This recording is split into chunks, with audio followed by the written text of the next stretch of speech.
वंदे मातरम। जय हिंद, जय भारत। सभी का स्वागत, अभिनंदन अपने YouTube चैनल पर। हम पढ़ रहे हैं कक्षा 10 के राजस्थान इतिहास और कला संस्कृति की बुक में।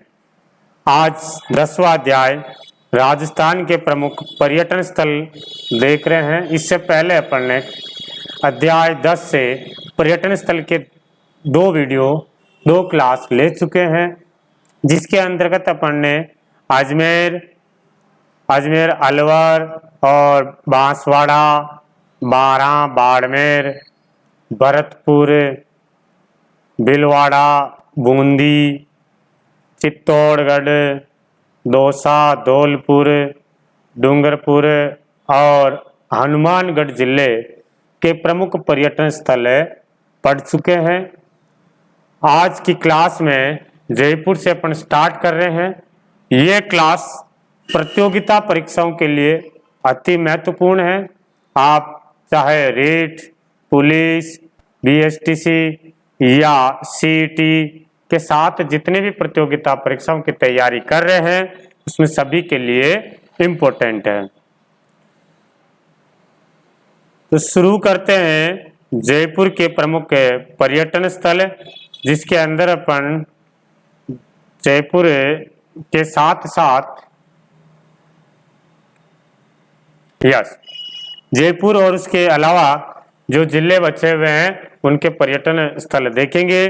जयपुर गुलाबी शहर, पिंक सिटी। गुलाबी शहर किसे कहा जाता है? जयपुर को कहा जाता है। इसमें सबसे पहले देख रहे हैं हवा महल। बाहर की तरफ से भगवान कृष्ण के मुकुट जैसा दिखाई देने वाला यह महल अनूठा है। तो हवा महल की आकृति कैसी है? तो बताना भगवान कृष्ण के मुकुट के समान है। सन 1799 में महाराजा सवाई प्रताप सिंह के द्वारा बनाया गया है और ये 5 मंजिला है। ठीक है, तो हवा महल का निर्माण कब किया गया? 1799 ईस्वी में किया गया। किसके द्वारा किया गया? तो महाराजा सवाई प्रताप सिंह के द्वारा। प्रताप सिंह ने बनाया है। कितने मंजिला है? 5 मंजिला है। ठीक है, 5 मंजिला है ये। और इसके वास्तुकार है लालचंद उस्ता। हवा महल के वास्तुकार कौन हो जाएंगे? लालचंद उस्ता द्वारा तैयार किया गया है। गुलाबी शहर का प्रतीक हवा महल बलुआ पत्थर से बना राजस्थानी वास्तुकला और मुगल शैली का मिश्रण है। ये राजस्थानी वास्तुकला और मुगल शैली का मिश्रण है। इसकी दीवारें सिर्फ 1.5 फीट चौड़ी है तथा 953 बेहद सुंदर आकर्षक छोटे आकार के झरोखे हैं। इसे बनाने का मूल उद्देश्य जो था वो है शहर में होने वाले मेले, त्योहार तथा जुलूस को रानियों को, महारानियों को इस महल के अंदर बैठकर, जो महारानियां वो इस महल के अंदर बैठ करके देख सके। इसके लिए प्रताप सिंह जी ने हवा महल का निर्माण करवाया है। हवा महल गर्मी के मौसम में भी इन झरोखों के कारण वातानुकूलित रहता है। तो वेरी इंपॉर्टेंट है हवा महल। आगे बात करते हैं नेक्स्ट आमेर के महल। आमेर महल, यह भी आमेर जयपुर में स्थित है। आमेर के महल जयपुर से 11 किलोमीटर दूरी पर कच्छाओं की पुरानी राजधानी आमेर है। बाद में कच्छाओं की राजधानी जयपुर बन गई थी। उससे पहले जो राजधानी थी वो आमेर थी। अपने किले और स्थापत्य के लिए पर्यटनों का मुख्य आकर्षण है आमेर। यूनेस्को की विश्व धरोहर सूची में शामिल व पूर्व में कच्छावा राजपूतों की राजधानी आमेर महल ऊंची पहाड़ी पर स्थित है। यूनेस्को की विश्व धरोहर सूची में है आमेर महल और आमेर दुर्ग स्थित है। कब किया गया यूनेस्को की विश्व धरोहर सूची में? तो 2013 में किया गया। जून 2013 में आमेर दुर्ग को यूनेस्को की विश्व धरोहर सूची में शामिल किया गया है। यह हिंदू और मुगल शैली का सुंदर मिश्रण है। आमेर महल सन 1592 ईस्वी में राजा मान सिंह प्रथम ने दुश्मनों से मुकाबला और बचाव करने के लिए बनवाया था। तो आमेर के महलों का निर्माण किसने करवाया था? महाराजा मानसिंह प्रथम ने। कब करवाया?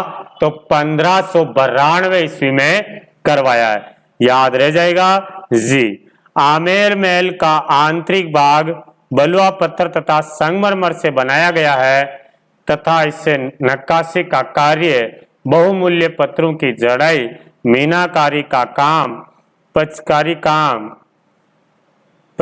काम, जगह जगह लगे बड़े बड़े दर्पण इसकी भव्यता को और चार चांद लगाते हैं। ठीक है जी। तो वो देखा है अपन ने आमेर महल। नेक्स्ट बात करते हैं अगला पर्यटन स्थल जयपुर का जंतर मंतर है।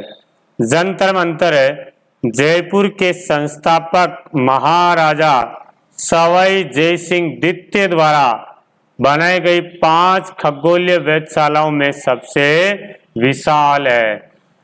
सवाई जय सिंह ने 5 वेधशाला बनाई थी। 5 कौन कौन सी बनाई थी? तो पता होगा आपको, दिल्ली, जयपुर, बनारस, उज्जैन और मथुरा। दिल्ली, जयपुर, बनारस, उज्जैन और मथुरा। इन 5 वेधशालाओं में जो सबसे पुरानी वेधशाला रही है वो है दिल्ली, और सबसे बड़ी जो वेधशाला है वो है जयपुर। जयपुर की वेधशाला सबसे बड़ी वेधशाला है। इसे जंतर मंतर के नाम से जाना जाता है। जंतर मंतर यूनेस्को द्वारा विश्व धरोहर सूची में शामिल किया गया। कब किया गया जंतर मंतर को? तो 2010 में किया गया। 2010 में यूनेस्को के द्वारा से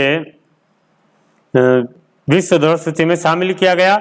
इसमें बनाए गए जटिल यंत्र समय को मापने, सूर्य की गति और कक्षाओं का निरीक्षण, आकाशीय पिंडों के संबंध में विस्तार पूर्वक जानकारी देते हैं जंतर मंतर। तो ये अपन ने देखा है जंतर मंतर। नेक्स्ट बात करते हैं जयगढ़ फोर्ट। जयगढ़ फोर्ट सन 1726 ईस्वी में महाराजा जय सिंह द्वितीय द्वारा ये किला आमेर की सुरक्षा के लिए बनाया गया था। वैसे शुरू मान सिंह ने किया था, ज्यादातर विस्तार मिर्जा राजा जय सिंह ने किया था, और अंतिम जो स्वरूप है वो महाराजा जय सिंह द्वितीय के द्वारा दिया जा रहा है। तो वही यहाँ पर लिया गया है, महाराजा सवाई जय सिंह द्वितीय। इसमें बने शस्त्रागार, अनूठा शस्त्र संग्रहालय, तोप बनाने का कारखाना और विश्व की सबसे बड़ी तोप जयबान के कारण राजस्थान में आने वाला प्रत्येक पर्यटक जयपुर जाकर इस तोप को देखने जरूर जाता है। तो जयबान तोप कौन से किले में रखी गई है? जयगढ़ फोर्ट जयगढ़ के किले में रखी गई है। किसने बनाई थी ये? तो सवाई जय सिंह द्वितीय ने बनाई थी। इस तोप को एक बार चलाया गया था। जयबान तोप को एक बार चलाया गया, जिससे शहर से 35 किलोमीटर दूर एक खड्डा बन गया था। जहां गोला जाकर के गिरा था वहां पर गड्ढा बन गया था, जिसकी लंबाई 31 फीट और 3 इंच है इस जयबान तोप की, और इसका वजन 50 टन के बराबर है। इसके 8 मीटर लंबे बैरल में 100 किलो गन पाउडर भरा जाता है। ये देखा है अपन ने जयगढ़ फोर्ट। और आगे बात करते हैं जयगढ़ फोर्ट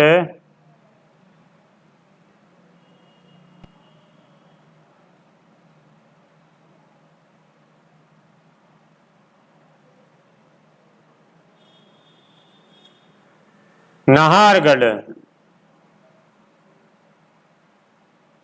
नाहरगढ़ की बात करें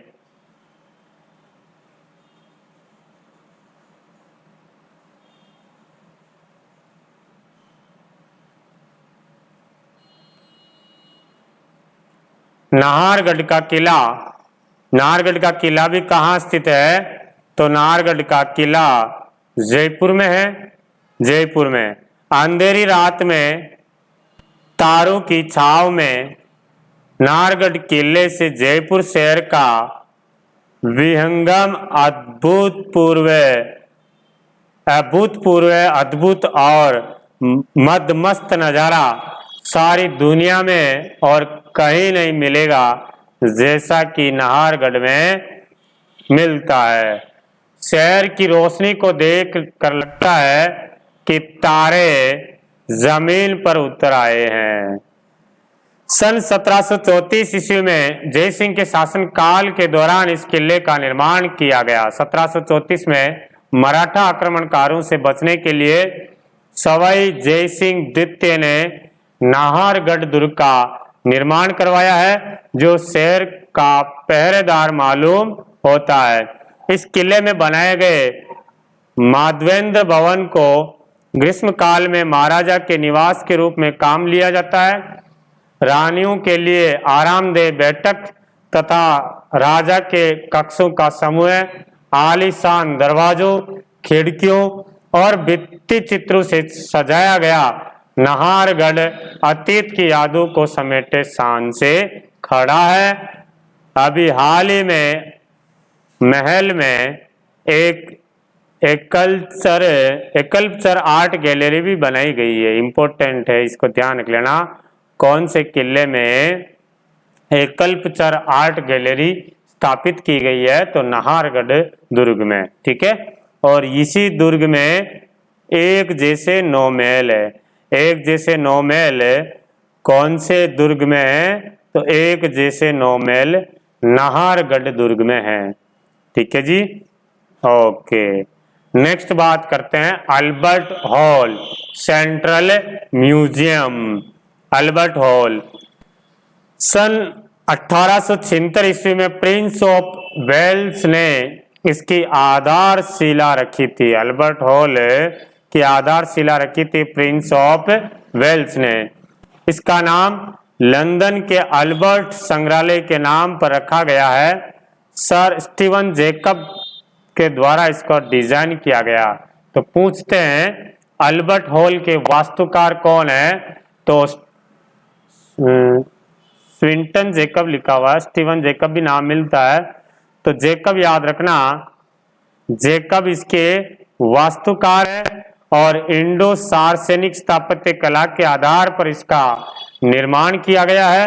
रामनिवास बाग के बीच में अल्बर्ट हॉल की अभूतपूर्व मनमोहन इमारत हर मौसम में पर्यटकों को आकर्षित करती है। इसमें जयपुर कला विद्यालय, कोटा, बूंदी, किशनगढ़, उदयपुर शैली के लघु चित्रों का भी बड़ा संग्रह है।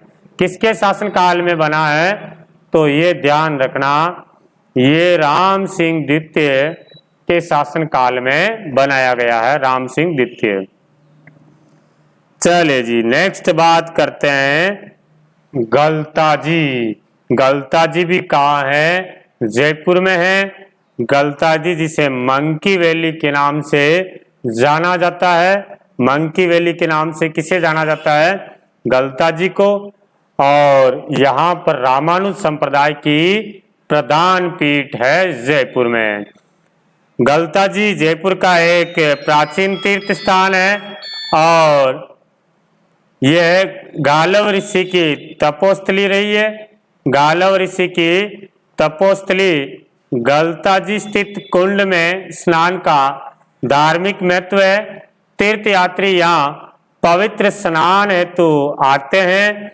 इस स्थान में मंदिर, मंडप और पवित्र कुंड है। गलता जी आने के लिए आगंतुक पहले राम गोपाल जी मंदिर परिसर में आते हैं, जिन्हें स्थानीय लोगों द्वारा बंदर मंदिर कहा जाता है।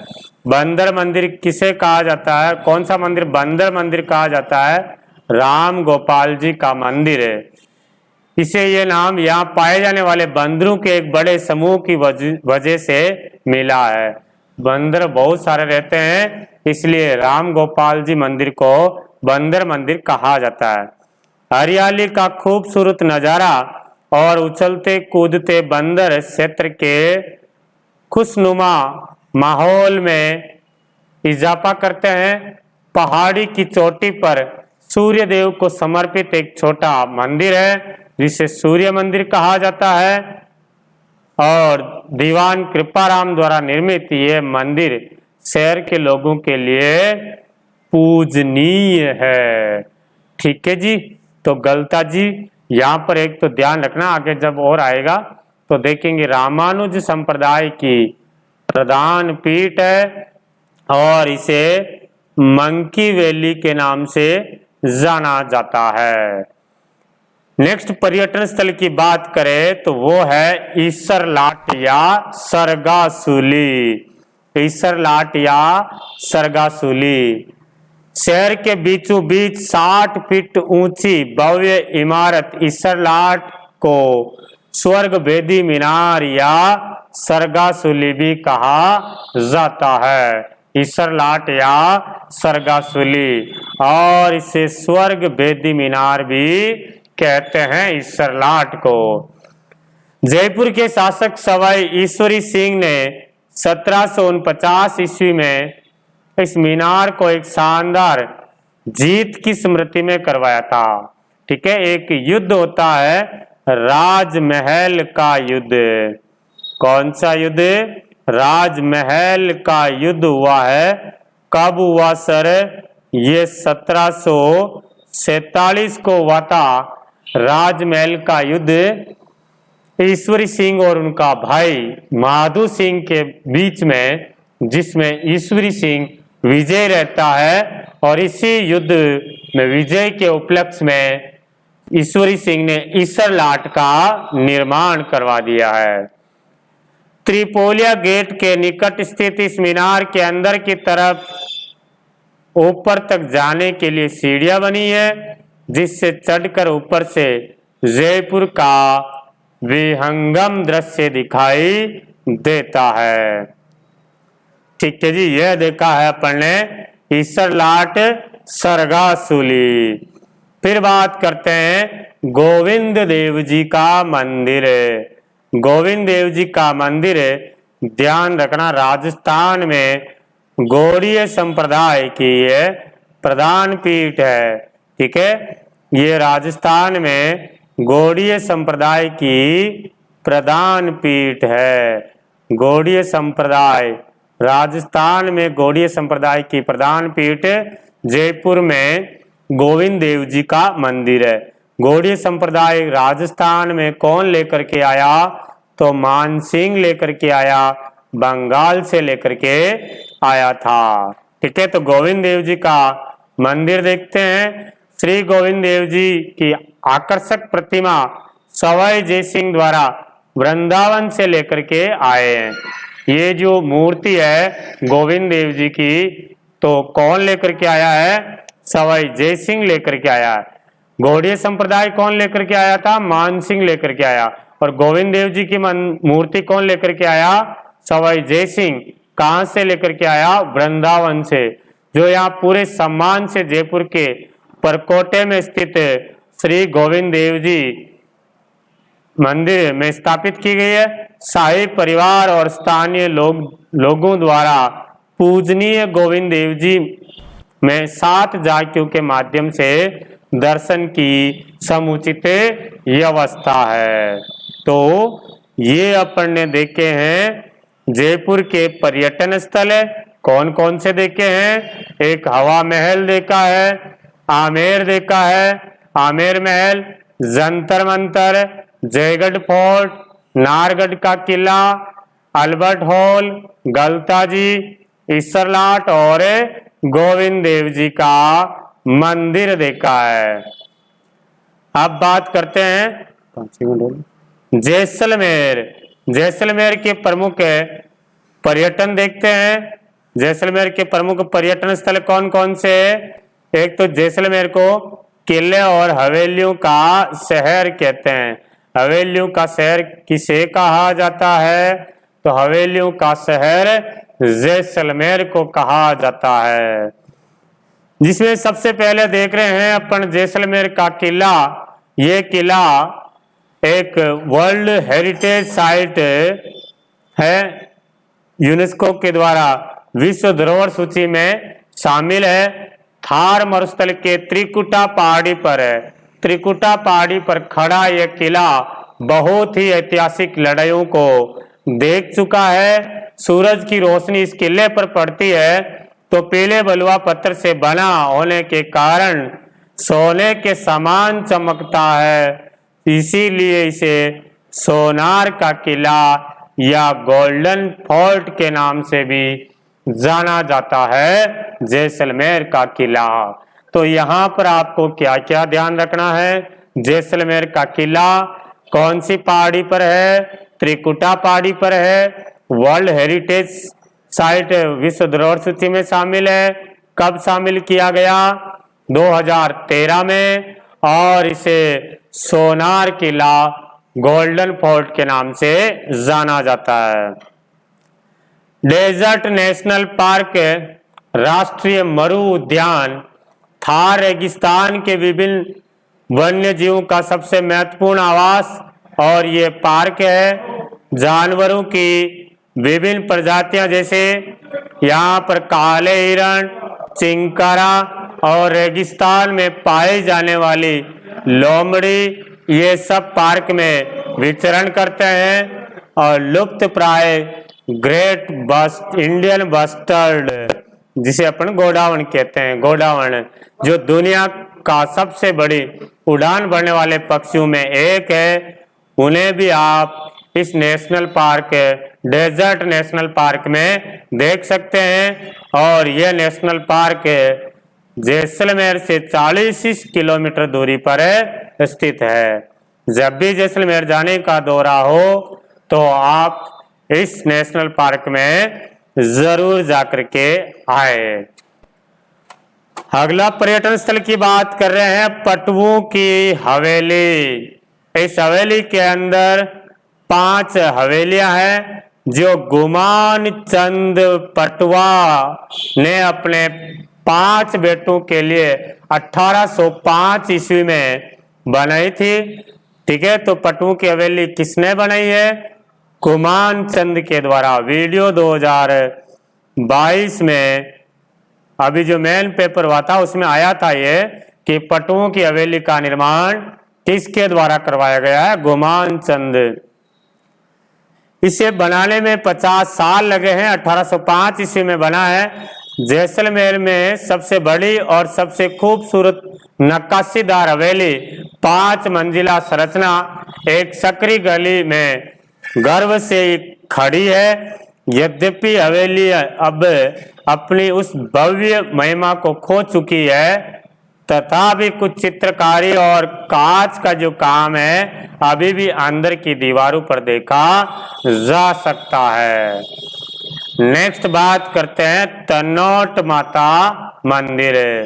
तनोट माता का मंदिर भाटी राजपूत नरेश तनुराव यानी तन्नू जी ने विक्रम संवत 828 ईस्वी में तनोट माता मंदिर का जो निर्माण करवाया था और मूर्ति की स्थापना करवाई थी। तो याद रखना, तनोट माता मंदिर का निर्माण किसने करवाया है? तो भाटी नरेश तनुराव या तन्नू जी ने 828 विक्रम संवत में। यहाँ के आसपास के सभी गांवों के लोग, विशेषकर बीएसएफ के जवान, यहाँ पूर्ण श्रद्धा के साथ पूजा अर्चना करते हैं। और जैसलमेर से करीब 120 किलोमीटर दूर तनोट माता मंदिर स्थित है। तनोट माता को देवी हिंगलाज का पुनर्जन्म माना जाता है। तो तनोट माता को कौन सी देवी का पुनर्जन्म माना जाता है? हिंगलाज माता का। अब बात करते हैं रामदेवरा मंदिर। रामदेवरा मंदिर रुणीचा बाबा रामदेव रामसा पीर का पुण्य स्थान है। रामदेवरा मंदिर, इन्हें सभी धर्मों के लोग पूजते हैं। रामदेव जी राजस्थान के एक लोक देवता है। इनकी छवि घोड़े पर सवार एक राजा के समान दिखाई देती है। हिंदू मुस्लिम एकता का आपको प्रतीक माना जाता है। वैसे भी राजस्थान के जनमानस में 5 पीरों की प्रतिष्ठा है, उनमें से रामसा पीर का विशेष स्थान रहता है। पोखरण से 12 किलोमीटर की दूरी पर जोधपुर जैसलमेर मार्ग पर रामदेवरा मंदिर स्थित है। अधिकांश लोग ये मानते हैं कि यह मंदिर भगवान राम को समर्पित है, पर वास्तव में ये प्रसिद्ध संत बाबा रामदेव को समर्पित है। यह मंदिर बाबा रामदेव के अंतिम विश्राम स्थान माना जाता है। सभी धर्मों के लोग यहाँ पर यात्रा के लिए आते हैं। भाद्रपद में रामदेव मेला के नाम से एक बड़ा लोकप्रिय मेला का आयोजन होता है। बड़ी संख्या में भक्त यहाँ आकर के रात भर भक्तिपूर्ण गीत गाते हैं। ठीक है, नेक्स्ट बात करते हैं बड़ा बाग। इंपॉर्टेंट है बड़ा बाग भी। बड़ा बाग जो जैसलमेर के शासकों का शाही शमशान घाट कहलाता बड़ा बाग। प्रश्न आता है बड़ा बाग कहाँ के शासकों का शाही शमशान घाट है? तो जैसलमेर के भाटी शासकों का। एक विशाल उद्यान है जो भाटी शासकों की स्मृति को समेटे हुए है। बड़ा बाग जैसलमेर के उत्तर में 6 किलोमीटर की दूरी पर स्थित, जिसे बरबाग भी कहा जाता है। बरबाग भी कहा जाता है। इस बगीचे में जैसलमेर राज्य के पूर्व महाराजाओं की शाही छत्रियां हैं। राजस्थान का उद्यान का एक ऐसा स्थान, ऐसी जगह जहां पर पर्यटकों को सूर्यास्त का अद्भुत दृश्य भी देखने को मिलता है। जैसलमेर के महाराजा जय सिंह द्वितीय ने यहाँ एक बांध बनवाया था, जिसके कारण जैसलमेर का काफी हिस्सा हरा भरा हो गया है। उनकी मृत्यु के बाद 1743 ईस्वी में उनके पुत्र लोणकरण ने अपने पिता की स्मृति में यहाँ छतरी बनवाई है, और उसके बाद अन्य राजाओं की मृत्यु के बाद उनकी छतरियां यहीं देखने को मिलती है। तो बड़ा बाग की छतरियों में पहली छतरी किसकी देखने को मिलेगी?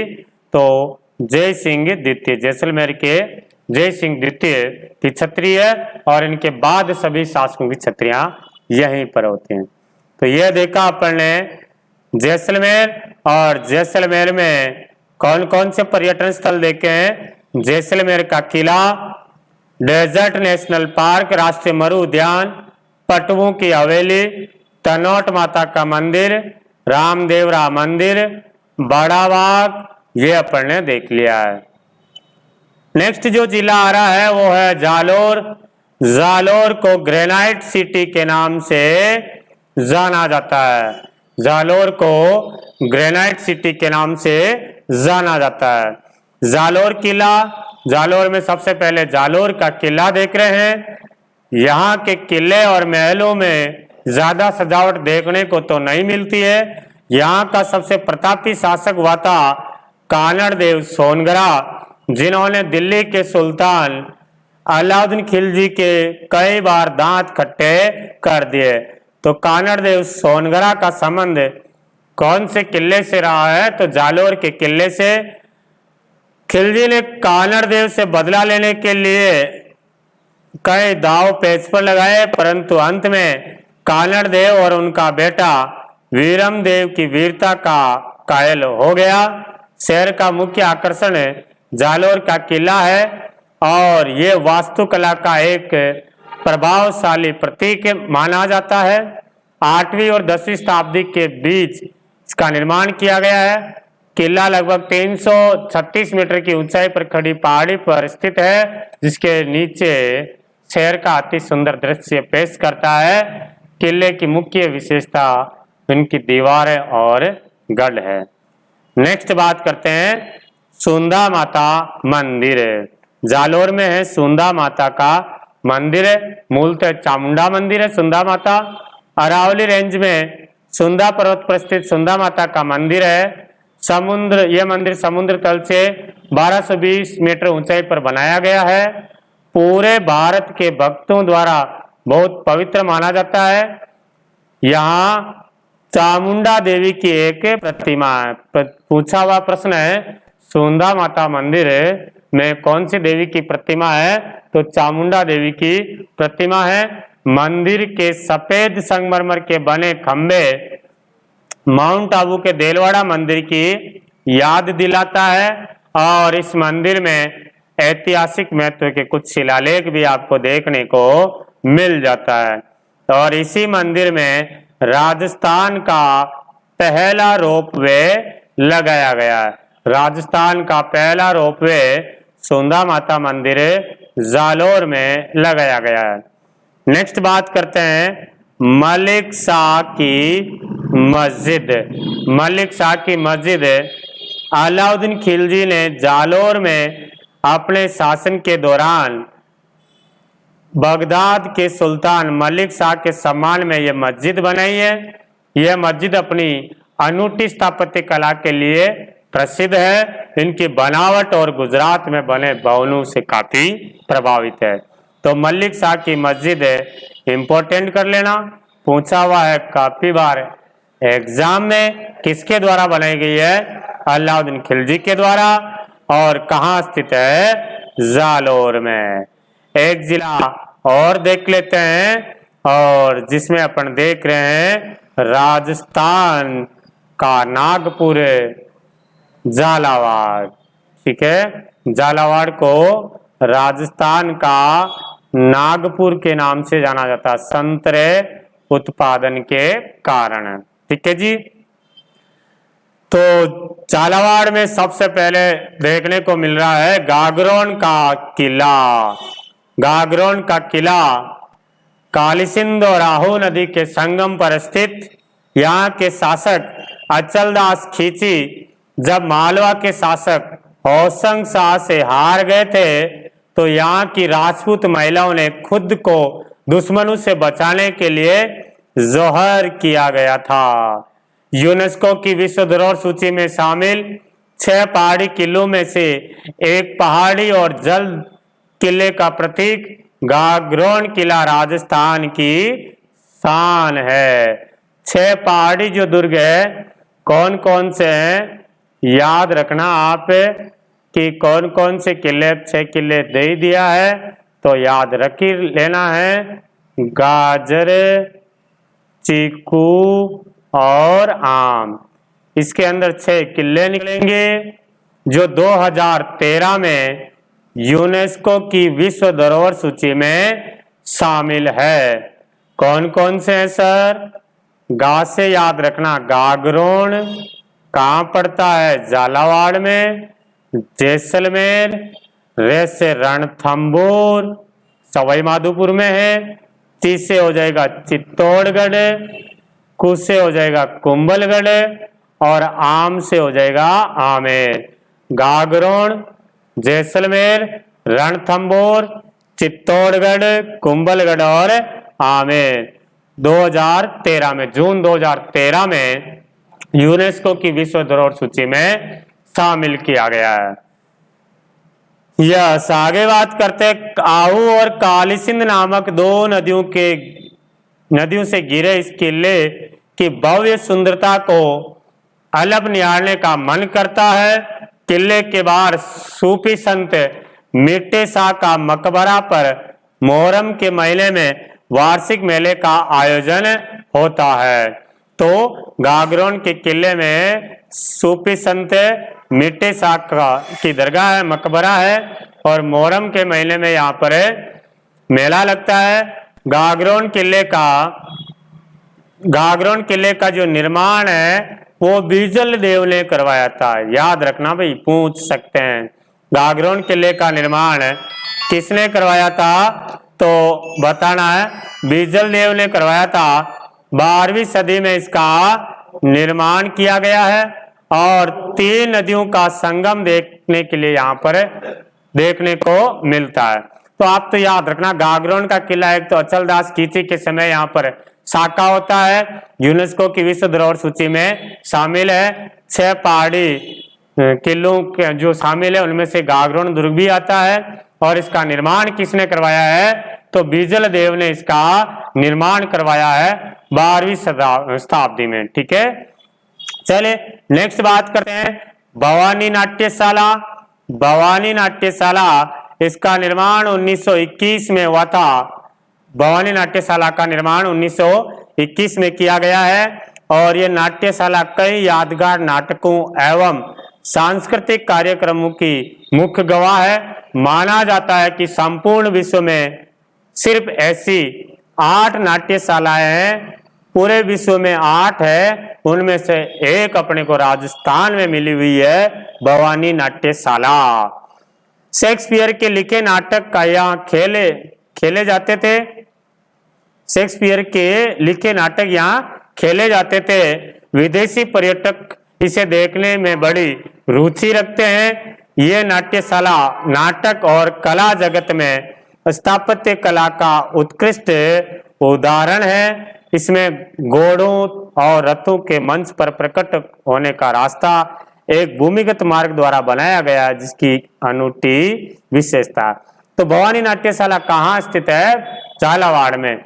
झालापाटन झालावाड़ ध्यान रखना है। नेक्स्ट बात करते हैं यहाँ का सूर्य मंदिर। झालावाड़ को जुड़वा शहर, झालावाड़ का जो जुड़वा शहर है झालरापाटन, याद रखना, प्रश्न आ जाए। झालावाड़ का जुड़वा शहर किसे कहते हैं? झालरापाटन है, जिसे सिटी ऑफ वेल्स यानी कि घंटियों का शहर कहा जाता है। किसको? झालरापाटन को। झालरापाटन को घंटियों का शहर कहा जाता है। यहाँ पर बहुत से मंदिर होने के कारण सुबह शाम मंदिरों की घंटियों की स्वर लहरी सुनाई देती है। कई सारे मंदिर होने की वजह से सुबह शाम आपको जिधर जाओगे उधर घंटियों के मंदिर में घंटियों की आवाज आती रहेगी। इसीलिए झालरापाटन को घंटियों का शहर कहा जाता है। 10वीं शताब्दी में बना 17 फीट ऊंचा भगवान शिव को समर्पित सूर्य मंदिर झालरापाटन के सर्वाधिक मनोहारी मंदिरों में से एक है। इस मंदिर का शिखर पद्मनाभ या सूर्य मंदिर के रूप में लोकप्रिय उड़ीसा के कोणार्क मंदिर के समान देखने को मिलता है। उनके समान उत्कीर्ण किया गया। उड़ीसा के कोणार्क सूर्य मंदिर के समान उत्कीर्ण किया गया है। ठीक है। और यहाँ का आदमकद मूर्तियों को देखकर पर्यटक जो है हतप्रभ रह जाते हैं। तो ये सूर्य मंदिर देखा है अपन ने। नेक्स्ट देखते हैं बौद्ध गुफाएं और स्तूप। झालापाटन में कोलवी की गुफाएं। ठीक है। झालावाड़ में सबसे प्रसिद्ध कोलवी गांव की प्राचीन बौद्ध गुफाएं। ठीक है। याद रखना, इन कोलवी की गुफाओं को राजस्थान का अजंता एलोरा कहा जाता है। राजस्थान का अजंता एलोरा किसे कहा जाता है? तो कोलवी की गुफाओं को कहा जाता है। कहाँ स्थित है? तो ये सर झालावाड़ में। गुफाओं में सबसे प्रभावशाली है बुद्ध की विशाल प्रतिमा और उत्कीर्ण स्तूप संरचना। झालावाड़ से लगभग 90 किलोमीटर की दूरी पर स्थित है। ये भारतीय कला के सर्वश्रेष्ठ जीवंत नमूने माने जाते हैं। पर्यटक विनायक और हत्यागोर गांवों के पास गुफाओं का भी अवलोकन आप कर सकते हैं। तो आज अपन ने देखा है जयपुर, उसके बाद में जैसलमेर, जालोर और जालोर के बाद देखा है अपन ने झालावाड़।